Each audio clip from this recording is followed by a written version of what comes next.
Bonjour à toutes et à tous, je vous souhaite la bienvenue pour ce nouveau podcast autour des moyens audiovisuels au sein de l'enseignement supérieur. Je suis Philippe Agus, chargé des relations pour les entreprises et l'enseignement supérieur chez Sennheiser. Je suis accompagné aujourd'hui de M. Guillaume Lemignot et de M. Romain Liberge, en charge de l'audiovisuel de l'IUT et de l'Université du Havre. Bonjour messieurs, merci pour votre accueil. Bonjour. Merci pour votre invitation surtout. Je vous en prie. La cellule audiovisuelle est devenue un outil indispensable à la continuité pédagogique et au-delà des missions, il y a des hommes et des femmes. Pouvez-vous vous présenter et décrire votre parcours et expliquer vos missions? Guillaume Lemignot.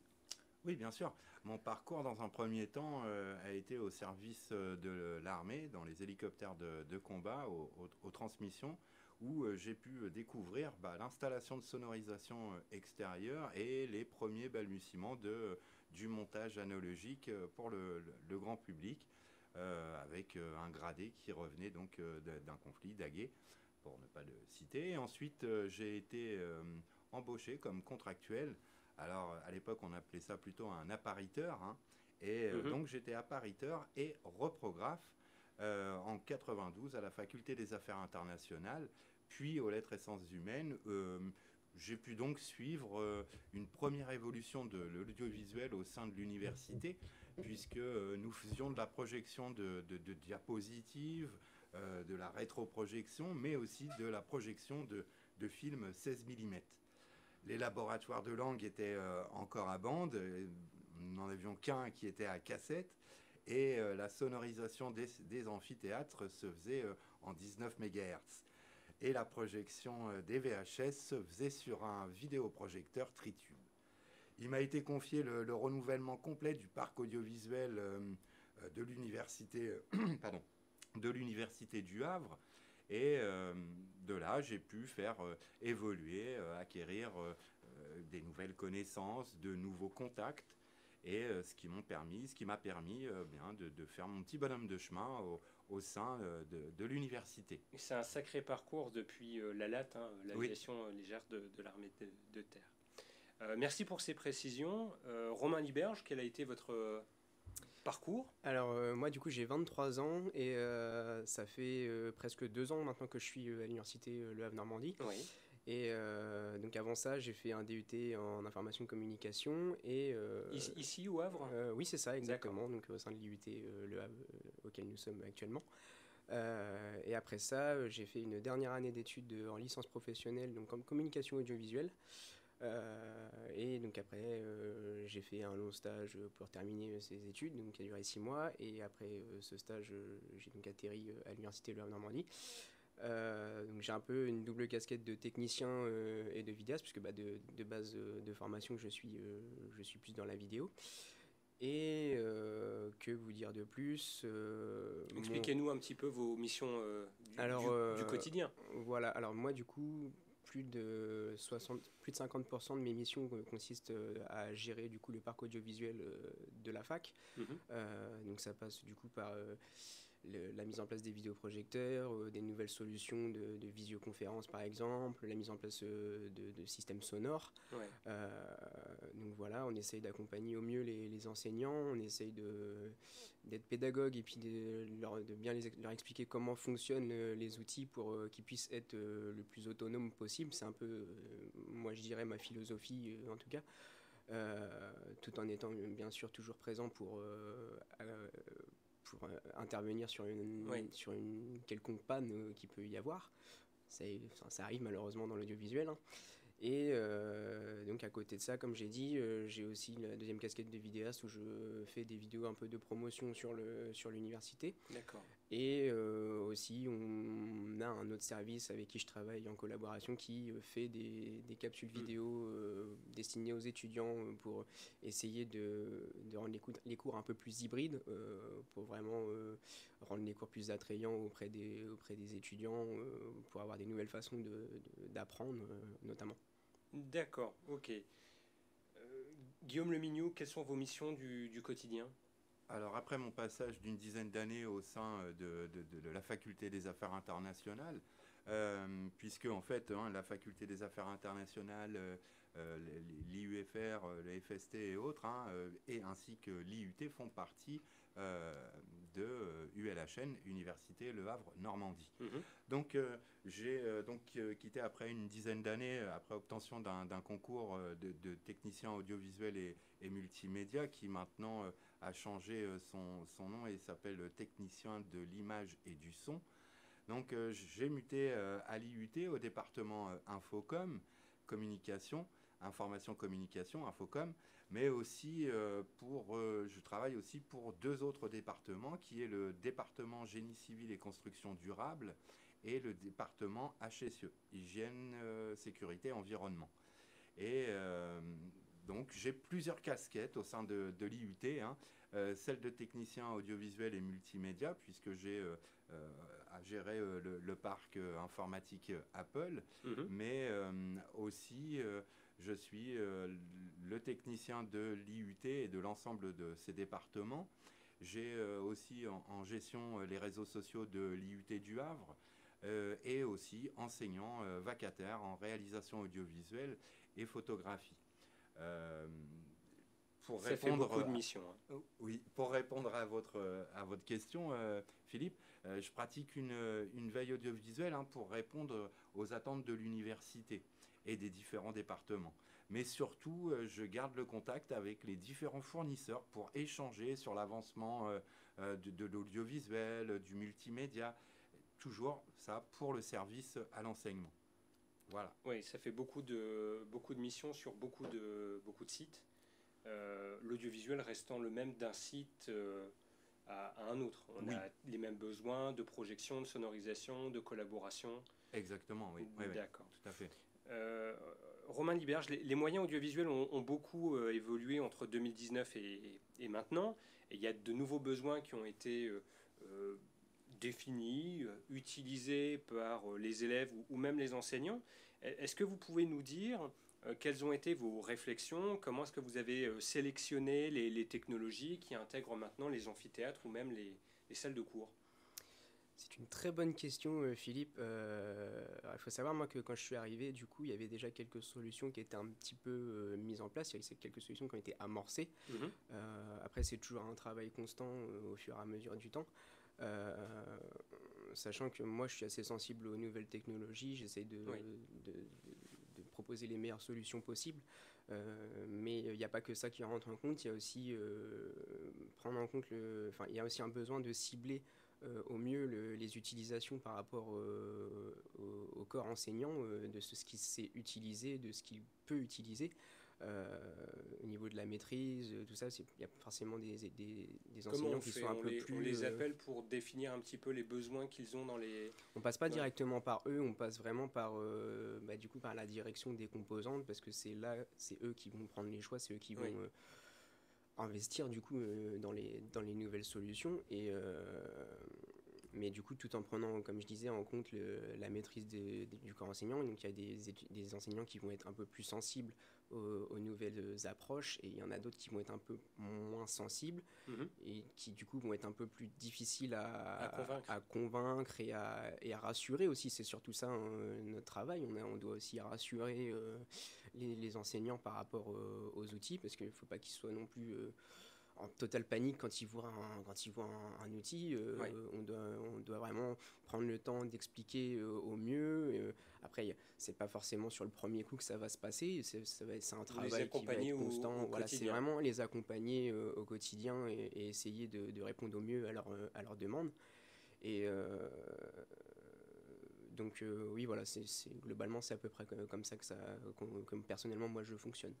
Guillaume Lemignot, quels ont été vos points de réflexion pour faire évoluer l'audiovisuel sur ce temps très particulier Sur cette période, Ouais. oui. En fait, pendant le premier confinement, les réflexions ont dû être très très rapides et les besoins étaient très divers, en fait. Donc on a une obligation de moyens. Voilà. Ok.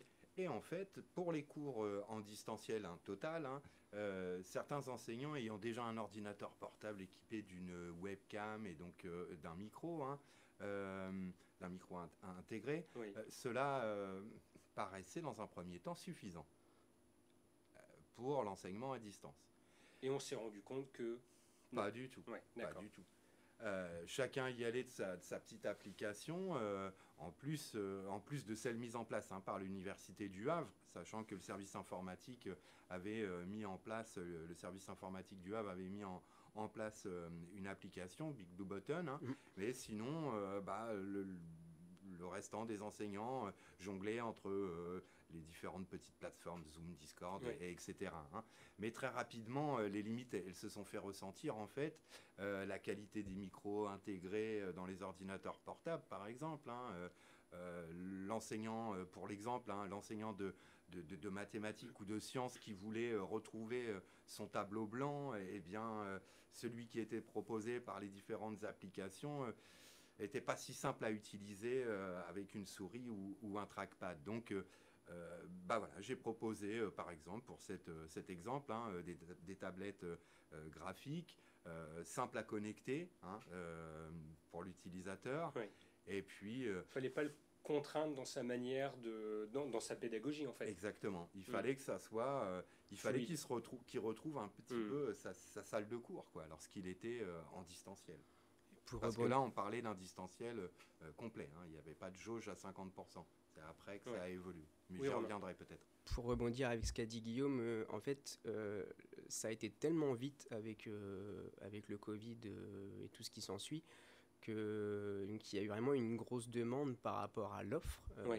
Je pense que beaucoup de sociétés, y compris Sennheiser, ont dû s'adapter par rapport à la demande qui était vraiment urgente.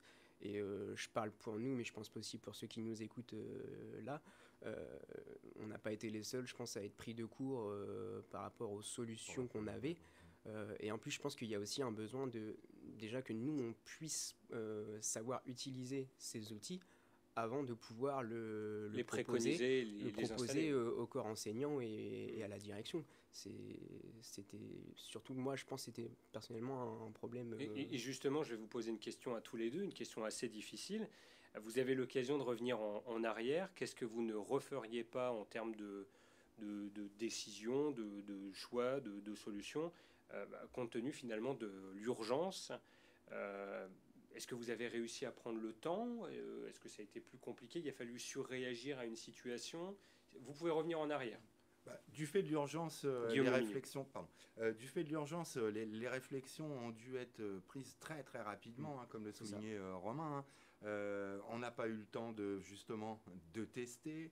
Et c'était pas forcément nous qui devions aussi prendre les décisions de quels outils aller utiliser. Je pense notamment à Big Blue Button, l'outil de visio. Nous personnellement, on n'a pas décidé. Même moi personnellement, je suis pas forcément connaisseur de tous les outils de visioconférence. Je reste quelqu'un de basique. On utilise Skype ou FaceTime ou autre. C'est vraiment des outils basiques. On l'était tous avant le Covid et on est tous devenus des experts depuis. Et c'est ça, exactement. Mais il y avait du coup, en fait, il fallait qu'on prenne en compte cette question aussi de sécurité des données, de ce qui était divulgué dans les visioconférences. C'est surtout ça, quoi. Ouais. Et donc, c'est ça, pour compléter ce que je disais là précédemment, en fait, on n'a pas vraiment eu le temps de tester le matériel qui nous a été proposé et surtout de former les utilisateurs. J'entends par là les enseignants, les pôles administratifs ou autres, qui eux aussi ont utilisé le système de visioconférence. Un système, en fait, dans l'absolu, si je devais résumer le regard que je peux en avoir, c'est il nous faudrait un système simple d'installation et mobile. Voilà. Donc, simple à connecter et simple à utiliser. Mais tout ça, ça prend forme progressivement et surtout, on a pu échanger ensemble, lorsque j'avais une question au sujet de micro, de captation audio ou autre. J'ai pu vous solliciter et je vous remercie des réponses qui m'ont été faites d'ailleurs. Justement, Guillaume, c'est ma prochaine question. Selon le dicton, je crois que c'est un dicton d'Afrique du Sud, seul on va plus vite et ensemble on va plus loin. Et finalement, l'audiovisuel, c'est une somme d'usagers, de compétences. Il y a beaucoup d'intervenants. Il n'y a pas d'intégration audiovisuelle sans intégrateur, notamment. qu'est-ce que vous attendez d'eux? Qu'est-ce que vous attendez des intégrateurs audiovisuels avec lesquels vous travaillez régulièrement? Je pense que les auditeurs seront intéressés. Même chose pour les constructeurs qui intègrent, enfin, avec lesquels vous travaillez pour intégrer les amphithéâtres. Moi, je pense que j'aime bien être accompagné et avoir le point de vue de professionnels qui a un échange sur vraiment les outils dont on a besoin, dont on pourra avoir besoin. Donc vraiment, voilà, c'est à peu près ça. C'est pour ça qu'avec Sennheiser, ça se passe très bien. On a vraiment beaucoup d'échanges. Pas plus tard qu'hier, Philippe, on a discuté des solutions qui étaient en place, de ce que nous, on aimerait, ce qu'on verrait dans les outils qui sont déjà mis en place. Voilà, c'est vraiment un échange entre client et la marque qui fait que, comme vous l'avez dit, seul on va vite, à deux on va plus loin. Et donc il faut vraiment une relation, une interaction exactement, voilà. Régulière avec l'intégrateur. Dans tous les échanges que j'ai avec les différents fournisseurs, ceux que je retiens le plus souvent, ceux avec qui j'aime le plus travailler, c'est vraiment ceux qui vont prendre la peine de venir sur place, de constater le matériel qui est déjà en place, les infrastructures qui sont déjà présentes, et qui vont être capables de nous dire, bah voilà, on verrait plus cette solution-là par rapport à vos besoins, sans pour autant aller dans des coûts extravagants, même si des fois, oui, il y a forcément... Prendre en compte la réalité du... Voilà, exactement, prendre en compte la réalité de l'utilisation qui est faite et qui sera faite, surtout à l'avenir. Vraiment, faut vraiment... après, comme je le disais, oui, il y a des coûts sur certains matériaux, c'est normal, et de toute façon, on ne fait pas d'œufs sans casser des... On ne fait pas d'omelette sans casser des œufs, voilà. J'ai eu un peu du mal à sortir le dicton. Guillaume Lemignot. En fait, dans un premier temps, moi, du fait de travailler avec l'ensemble des acteurs de l'université, enfin pour mon cas là de l'IUT du Havre, hein, j'ai collecté tous les retours que je pouvais avoir de leur part. Là, je prenais en exemple tout à l'heure l'enseignant de mathématiques qui, son tableau blanc lui manquait. Eh bien, j'ai collecté toutes ces infos-là, et puis après, j'ai échangé avec les différents services audiovisuels, avec Romain Liberge, avec Catherine Lefavret de l'IUT Ville-Haute. Ville-Haute. Et puis de là, en fait, moi, je me suis fait une espèce de petite arborescence, et puis j'ai dit, de quoi ai-je réellement besoin? Et j'ai réussi jusque-là à avoir ce que je voulais au niveau de la qualité vidéo, mais on est pratiquement à la fin du confinement, mais il me manque encore quelque chose, c'est la qualité audio.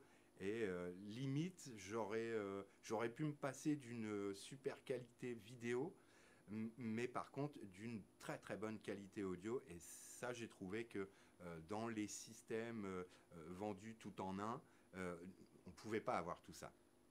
Voilà. J'ai pas eu le super système qui arrivait par exemple à me faire un audio tracking.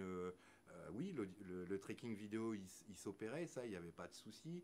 La surexposition, elle était corrigée. La sous-exposition, non, puisque on en parlera peut-être un petit peu plus tard dans les amphithéâtres. Hein, ce type de tout en un là n'était pas à la hauteur du fait de la sensibilité de la caméra, de la sensibilité de la capsule que ces tout en un sont équipés. Et pour l'audio, moi, je trouvais que ça pêchait énormément. On rediscutera bientôt, Guillaume Lemignot, de notre DAL Team Connect Selling de Romain Liberge. Je vois que vous voulez intervenir. Je voulais revenir sur ce que disait Guillaume. Moi, je sais que personnellement, j'ai souvent un problème qui revient régulièrement, c'est quand on a des salles qui ne sont pas forcément équipées de systèmes de visio et qu'on doit se débrouiller entre guillemets pour installer un setup entre guillemets de visio. Donc je parle en général c'est plus avec un ordinateur et puis une webcam. On va pêcher le plus souvent sur le son, et je trouve qu'il manque de solutions sonores qui sont compatibles avec un ordinateur et qui puisse nous offrir une qualité de son plutôt convenable, quoi. Donc là, c'est vraiment, je dirais, un des problèmes là, dont on fait face actuellement. Donc ça, c'est pour vos besoins futurs, quoi. Exactement. D'accord, ok, très bien. Justement, on y vient, on va vivre une rentrée universitaire où là, on va vraiment vivre l'hybridation de l'espace de travail, hein. On va travailler en demi-jauge, présentiel, distanciel, avec des outils de captation. C'est quoi vos désirs? Pour vous, c'est quoi l'avenir et vos besoins en termes de matériel ou même de collaboration, de définition des usages avec peut-être d'autres équipes universitaires? Si vous avez une wish list à remplir là maintenant, qu'est-ce que vous faites rentrer dedans? Alors, en premier, la qualité audio. Hein, ça, Ouais.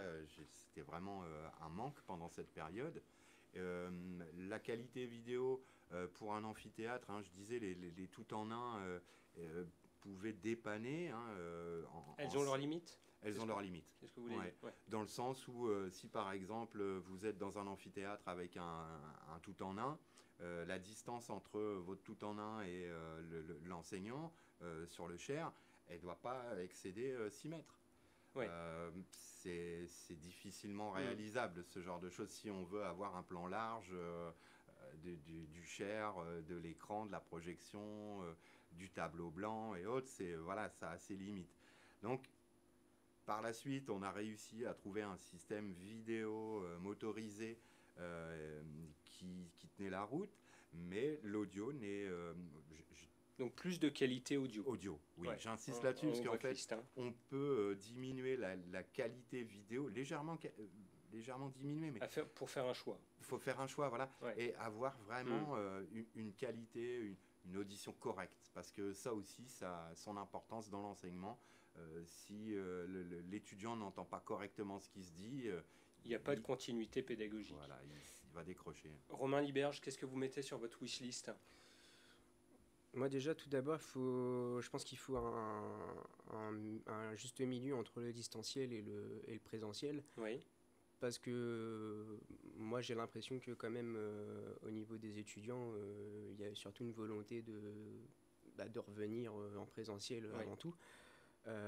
Après, pour des solutions en distanciel et surtout par rapport à l'hybridation des cours, on est déjà en train de réfléchir un peu aux solutions qu'on peut mettre en place. C'est assez compliqué parce que il faut qu'on trouve des solutions qui sont simples à mettre en place, que l'enseignant puisse utiliser. On a déjà du matériel comme ça à disposition. Je pense notamment à la mallette cast de Calizé, donc qui est en fait une petite tourelle accompagnée d'un micro de chez Sennheiser, qui est monté sur un trépied. Et donc l'objectif, c'est que l'enseignant puisse le monter par lui-même. Donc c'est vraiment sur un trépied. Ça prend, à tout casser, je dirais que ça prend à peu près 20 minutes de montage. Donc là, pareil, c'est un effort qu'on demande en plus à l'enseignant. On lui demande 20 minutes de son temps avant de démarrer son cours. Il faut savoir aussi, il faut savoir aussi le monter par soi-même. Il y a un montage à suivre. Après, c'est pas très compliqué, mais ça dépend pour qui. Ouais, c'est ça. Il faut vraiment qu'on trouve des solutions. On les pérennise, mais il faut que ça soit plus simple. Exactement. Donc, on a ces solutions-là. On n'a pas encore réussi à bien intégrer dans l'habitude d'utilisation. Après, nous aussi, on réfléchit, on a des projets de vouloir réaliser des capsules vidéo. C'est des choses qu'on fait déjà, mais on a besoin aussi d'infrastructures derrière qui permettent de pouvoir accueillir ces captations de format, ces capsules vidéo. Donc on tend vraiment à aller vers ces choses-là. Pour pouvoir proposer aux enseignants un accompagnement total, que ce soit sur la scénarisation, la captation et le montage, pour pouvoir proposer un produit qui est correctement visible, qui est agréable à regarder, parce que du coup, le premier spectateur, c'est quand même l'étudiant, c'est quand même lui qui va regarder ce produit-là.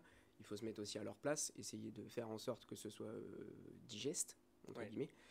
Donc, globalement, c'est à peu près ces solutions-là qu'on est en train de réfléchir, mais c'est encore très compliqué. Je pense que c'est assez frais comme situation, même si maintenant, ça s'est quand même beaucoup développé. On aura l'occasion d'en rediscuter d'ici un an.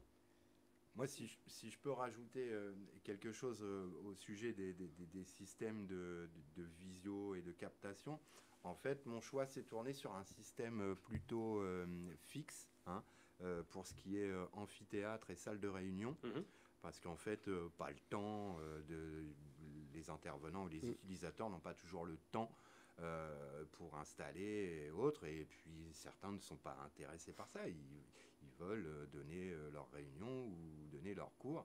Donc en amphithéâtre, moi, ma wishlist, hein, ça serait un système fixe dans l'amphithéâtre et sans avoir d'installation à faire avant Il le appuie cours, sur un quoi. bouton, captation, auto-tracking. Voilà. Bon. On a aussi, Ça, c'est ma wishlist. on a aussi, nous, réfléchi à ces solutions-là. On a déjà un système qui est installé, c'est le système Ubicast, mais qui, du coup, pareil, implique un certain coût dans le matériel. C'est pas donné. En fait, pareil, c'est toujours cette démarche aussi de l'intégrer dans les habitudes d'utilisation. On n'a pas encore eu trop l'occasion de mettre le système en place. Mais ça a l'air assez simple d'utilisation. On a aussi nos collègues de Rouen qui sont très aussi sur ce système-là, qui jurent beaucoup par ce système-là aussi, notamment sur les formations de médecine, donc les cours de PACES, de PASS et de LAS.